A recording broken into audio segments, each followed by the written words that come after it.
नमस्कार। मैल्थस के जनसंख्या वृद्धि सिद्धांत को विस्तारित रूप से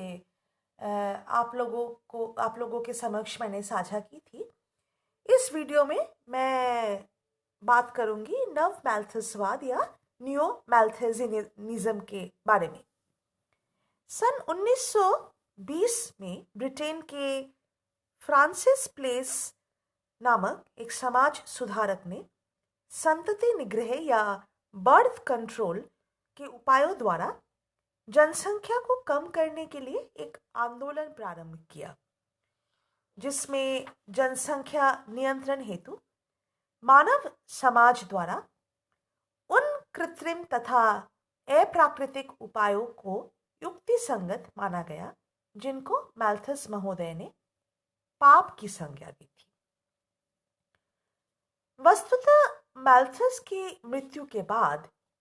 इस बात पर वाद विवाद छिड़ गया कि संतति निग्रह विधियों के लिए अपनाए गए कृत्रिम उपाय उचित है अथवा नहीं।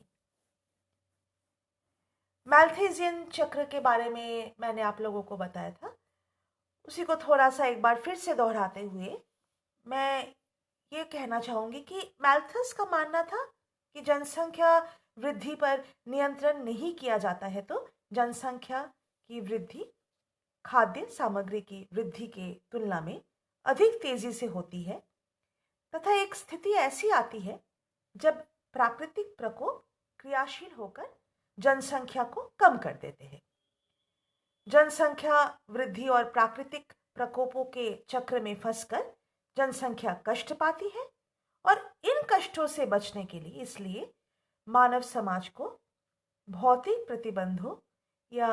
आत्म संयमों के उपायों जैसे संयम हो, देरी से विवाह हो या ब्रह्मचर्य आदि को अपनाना चाहिए। पर मैल्थस के उत्तराधिकारियों में फ्रांसिस प्लेस को छोड़कर भी ब्रिटेन की श्रीमती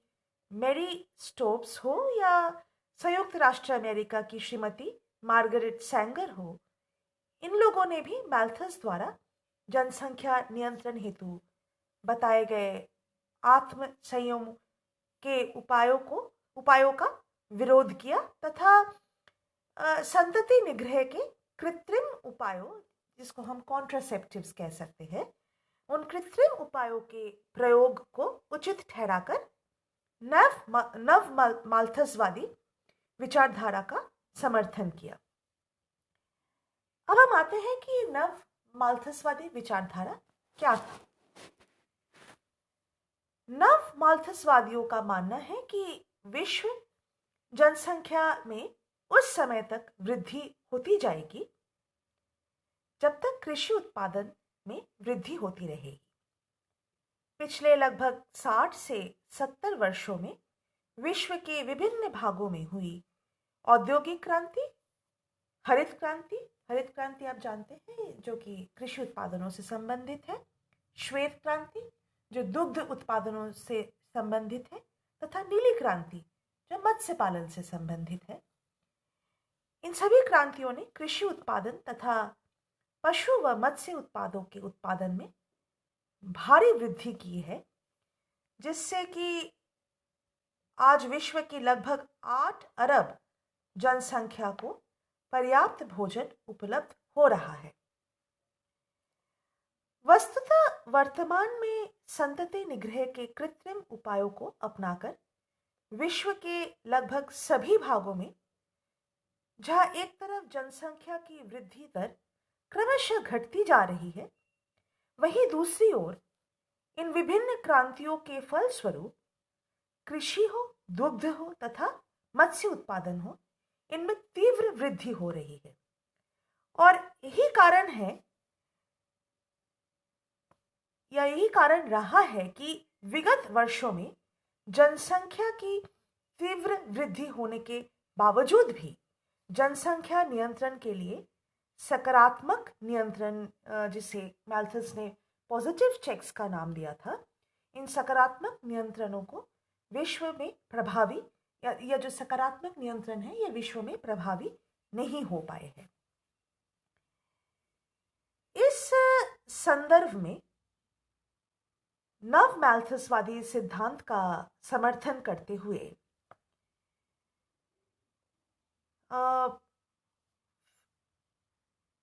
फेयरफील्ड ऑसबर्न और विलियम बोट द्वारा लिखित दो पुस्तकें, आवर प्लंडर्ड प्लैनेट, ये तो विलियम ऑसबर्न ने लिखे थे, तथा द रोड टू सर्वाइवल जो विलियम बोट ने लिखे थे। मतलब इन दो किताब या दो पुस्तकें जो है सन 48 में प्रकाशित हुए इन नव मैल्थसवादी जो सिद्धांत है इसका समर्थन करते हुए। बाद में सन 1972 में डोनेला मेडोज नामक एक अमेरिकन विद्वान ने नव मैल्थसवाद के समर्थन में विश्व का गत्यात्मक तंत्र मॉडल, या जिसको हम डायनामिक नेटवर्क मॉडल कह सकते हैं, उसका उपयोग करते हुए लिमिट्स टू ग्रोथ नामक पुस्तक उनके द्वारा प्रकाशित किए गए। इस मॉडल में मीडोज ने जनसंख्या, संसाधन, भूमि, पूंजी निर्माण तथा पर्यावरण प्रदूषण, इनके दीर्घकालिक गत्यात्मक अंतर संबंधों का विशद विश्लेषण किया। और इस विश्लेषण में ये पाया गया कि जबकि ये सभी, यानी ये जो इन चीज़ों के बारे में मैंने अभी बताया, जो कि मीडोज द्वारा बताए गए थे, बहुत तेजी से बढ़ती है, या जिसको हम कह सकते हैं एक्सपोनेंशियली या घातांकीय रूप से बढ़ती है, मानवीय आवश्यकताओं को पूरा करने के लिए, संसाधनों को बढ़ाने के लिए प्रौद्योगिक क्षमता केवल रेखीय रूप से ही बढ़ती है। अब इसके बाद हम बात करेंगे कि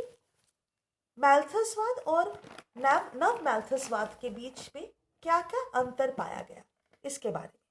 धन्यवाद।